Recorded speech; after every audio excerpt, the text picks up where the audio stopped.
Chapter 1. An Unexpected Invitation. Laura, a curious and intrepid freelance journalist, sat at her desk cluttered with notes and old newspapers. The soft buzz of her computer was interrupted by the ding of an incoming email. She clicked it open, her eyes widening as she read the invitation from Adrian Blackwood, a famous author known for his intricate mystery novels. He invited her to a secluded island for a weekend of mystery and intrigue. Despite her initial hesitation, the allure of adventure and the opportunity to meet Blackwood propelled her to accept. Chapter 2.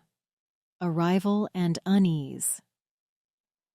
The island loomed ahead, shrouded in mist, as Laura's boat approached. Upon arrival, she felt a chill not brought on by the ocean breeze. The island was breathtaking yet isolated, with a grand mansion sitting atop a hill, overlooking the rocky shores.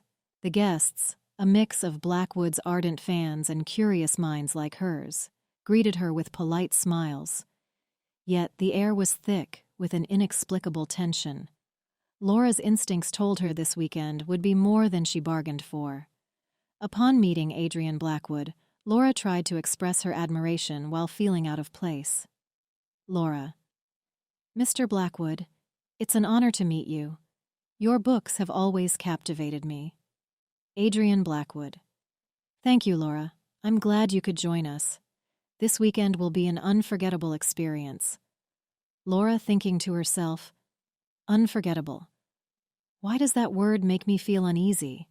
Chapter 3. A Mysterious Game. During dinner, Adrian stood up, his voice echoing in the grand dining hall. Ladies and gentlemen, welcome to my mystery weekend. You will all play a part in a live-action game. Laura, you'll be our detective. Laura, surprised, responded, Me, a detective? I've only solved mysteries in books. Adrian smiled. Well, now's your chance to try it for real. Everyone here has a role. Let the game begin. Chapter 4. The first clue. Later that night, Laura found a note under her door. It read, The game has taken a serious turn. Find me before it's too late. It was signed, The Victim. Laura thought it was part of the game until she realized the guest supposed to play the victim was missing. She rushed to Adrian. The note and the missing guest. Is this part of the game? Adrian, looking genuinely concerned, replied, No, Laura. This wasn't planned. We need to find them. Laura, now in her role as a detective, started questioning the other guests. Laura said to another guest, Did you see anything unusual tonight? Guest: Well, I heard some noises outside my room, like someone was running. Laura: Running? Did you see who it was? Guest: No, I was too scared to look. This island is spooky at night. Laura thought to herself, a clue perhaps, or just nerves? Chapter 5. Searching for Answers. Laura, determined, started her search around the mansion's grounds. She encountered another guest, Marcus, looking equally puzzled. Laura: Marcus, have you noticed anything odd around here? Marcus: Actually, yes. I found this old key near the garden. It doesn't fit any doors inside. Laura: Interesting. Maybe it's a clue. Let's keep looking. As they searched, Laura couldn't shake off the feeling that the island held many secrets, and Adrian Blackwood was at the center of them all. Chapter 6. Trust and Betrayal. Later, Laura sat with a small group of guests, discussing their findings. Tensions rose as accusations flew. Guest 1: I think Adrian is hiding something from us. Why else host this strange game? Laura: We need to work together. Accusing each other won't solve anything. Guest 2: But what if one of us is the reason the guest is missing? The air was thick with suspicion. Laura realized trust was fragile here, and finding the missing guest was her top priority. Laura, deep in thought, decided to confront Adrian directly. Laura: Adrian, we need to talk. This game, it's turned real. Someone is missing. Adrian, with a sigh: Laura, I assure you, I planned no harm. This island, it has its own mysteries. Laura. But that note and the disappearance. Are you saying you're not behind it? Adrian. I am as baffled as you are. But together we might uncover the truth. Chapter 7. The Night of Revelations. The storm raged outside, trapping everyone in the mansion. Laura gathered all the guests in the living room. It was time to confront the truth. Laura stood firm. We're all here because we love mysteries, but now we're living one. It's time we put the pieces together. Who really disappeared and why? One by one, the guests began to share what they had found. It turned out that small disagreements and hidden motives were scattered among them, but nothing that pointed to a real culprit. Suddenly the lights flickered, and Adrian stepped forward. The truth is, the disappearance was planned, but not by me. It was a test, a part of the game to see how well you all could unravel a mystery. Laura, surprised yet skeptical, asked, "So, everyone is safe?" Adrian nodded.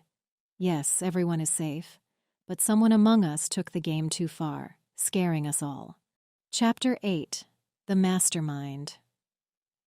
Laura paced the room, thinking aloud. If Adrian didn't escalate the game, then who did? Silence fell until one of the guests, Evelyn, hesitantly stood up. It was me. I thought it would make the game more exciting. I never meant to scare anyone.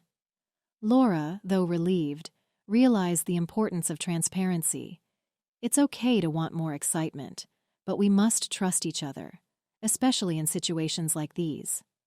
Adrian added, "This weekend was about enjoying a mystery, not becoming a part of one. Let's remember that." The storm outside calmed, mirroring the peace that was slowly settling among the group. The mystery was solved, not by unveiling a sinister plot, but by understanding and forgiveness. During their final discussion, Laura addressed everyone. We came here as strangers bonded by our love for mystery. Let's not leave with doubts or fears. Adrian. Laura is right. This weekend was a reminder of the thrill in solving mysteries, but also the joy in doing it together. Evelyn apologetically. I'm sorry for taking the game too far. I hope you can forgive me. Laura smiling. Of course, Evelyn. Next time, let's stick to the script, okay?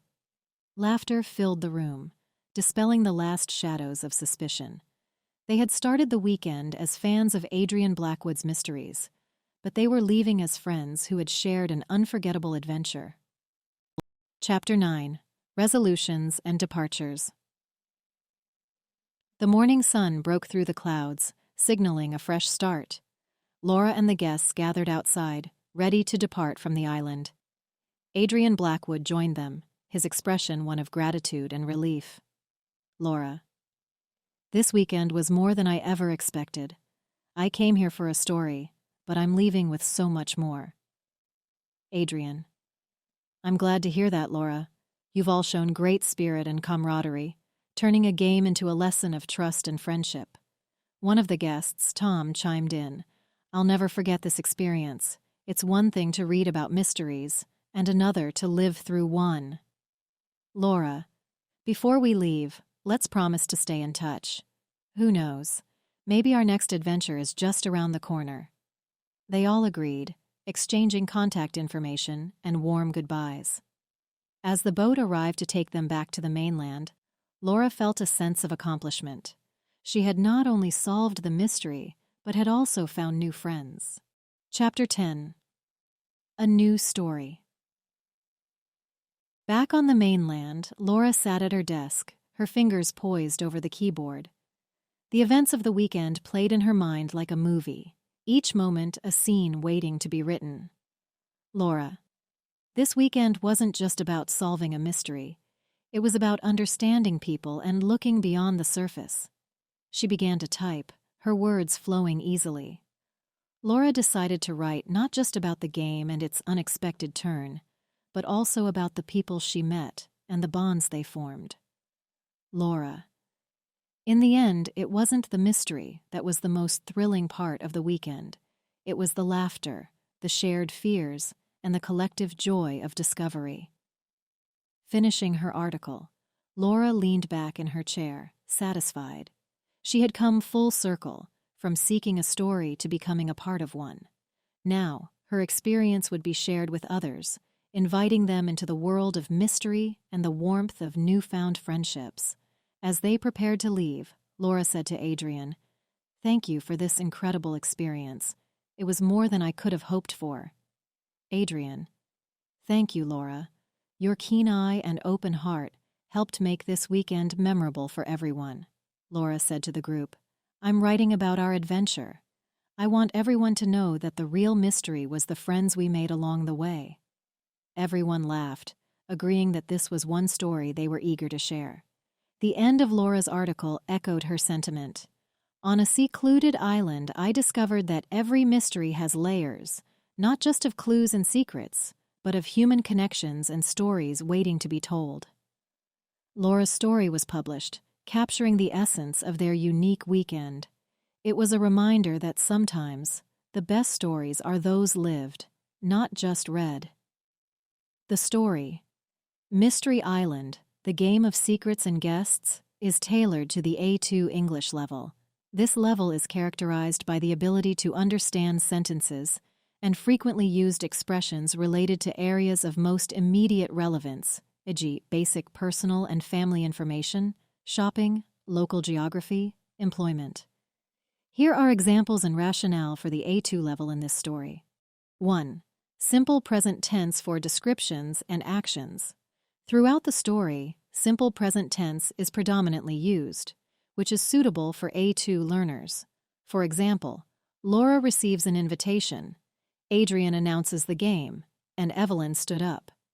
These straightforward sentence structures help A2 learners follow the story without confusion. 2. Basic vocabulary. The story uses basic and commonly known vocabulary to describe settings, emotions, and actions, making it accessible to A2 learners. Words like island, mansion, storm, disappeared, and forgive are familiar to learners at this level. 3. Simple past tense for narrating. Past events. The narrative occasionally employs simple past tense to recount events, which is appropriate for A2 level learners expanding their tense usage. Examples include Laura discovered the truth and Evelyn apologized. This helps learners understand chronological events without complex language structures. 4. Direct and indirect speech for dialogue. Dialogues in the story are written in a clear and straightforward manner, using direct speech like, Laura said, "We're all here because we love mysteries," and indirect speech such as, Adrian added that the weekend was about enjoying a mystery. This approach aids A2 learners in distinguishing between different ways of reporting speech. 5. Frequent repetition of key vocabulary and phrases. The story repeatedly uses specific terms and phrases related to the mystery theme, such as clue, investigation, trust, and solve. Repetition helps reinforce vocabulary and phrase understanding among A2 learners. Overall, the story is designed to engage A2 learners with a compelling narrative while reinforcing their English language skills through clear sentence structures, basic vocabulary, and understandable dialogue. Here are a few basic English words and phrases from the story explained with examples for English learners. 1. Secluded, meaning hidden or away from other people. Example from story. Laura received an invitation to a small secluded island. Daily life example.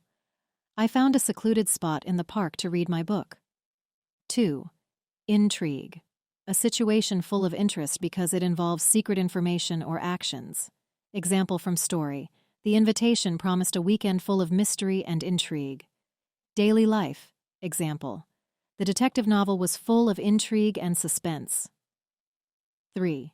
Intrepid, very brave, with no fear of dangerous situations. Example from story. Laura, an intrepid journalist, decided to accept the mysterious invitation. Daily life example. The intrepid explorer ventured into the unknown jungle. 4. Cluttered, filled with a lot of things in an untidy way. Example from story. Laura's desk was cluttered with notes and old newspapers. Daily life. Example. After the party, the living room was cluttered with cups and plates. 5. Eerie, strange, and frightening. Example from story. The island had an eerie feeling, making Laura uneasy. Daily life example. The old house at the end of the street looks eerie at night. 6. Camaraderie. A feeling of friendliness towards people that you work or share an experience with. Example from story. Despite the initial mystery, Laura found camaraderie among the guests. Daily life example. There's a great sense of camaraderie among the team members. 7. Alliances. Groups formed between people or organizations because they have shared interests or goals. Example from story. Trust becomes valuable as alliances form and break. Daily life example. The two companies formed an alliance to improve their market position. 8. Baffled. Completely unable to understand or explain something. Example from story. Adrian was baffled by the disappearance, claiming it wasn't part of his plan. Daily life example. I was baffled by the puzzle until I finally saw the solution. 9. Dispel. To make something, especially a feeling or belief, go away or disappear. Example from story. Laughter filled the room, dispelling the last shadows of suspicion. Daily life example. The sun dispelled the morning fog. 10. Reflection. Serious and careful thought. Example from story. Laura's reflection on the events showed her how much she had learned. Daily life example. He made the decision after much reflection. These words and phrases can help beginners expand their vocabulary and understanding of different contexts in which these terms might be used. There are several valuable lessons that you readers can learn from this story, The Mystery of Whispering Island. 1. The importance of teamwork and collaboration. Throughout the mystery weekend, the guests, including Laura, had to work together to solve the puzzles and understand the clues presented to them. This highlights how collaboration and sharing different perspectives can lead to solving complex problems, a principle applicable in daily life and work situations. 2. Not everything is as it appears. The story teaches readers to look beyond the surface and question initial perceptions. The disappearance, initially thought to be part of the game, turns into a real investigation, reminding readers that situations can be more complex than they seem, and it's essential to dig deeper to find the truth. 3. The value of trust and transparency. As the mystery unfolds, trust becomes a crucial factor among the guests. The lesson here is about the importance of being transparent with one's intentions and actions, as misunderstandings and hidden motives can lead to mistrust and complications. Building trust requires honesty and openness, which are vital for healthy relationships and effective teamwork. These learnings provide insights that can be applied in real-life situations. This story and voiceover have been provided by English Made Easy. Copying or re-uploading are strictly prohibited.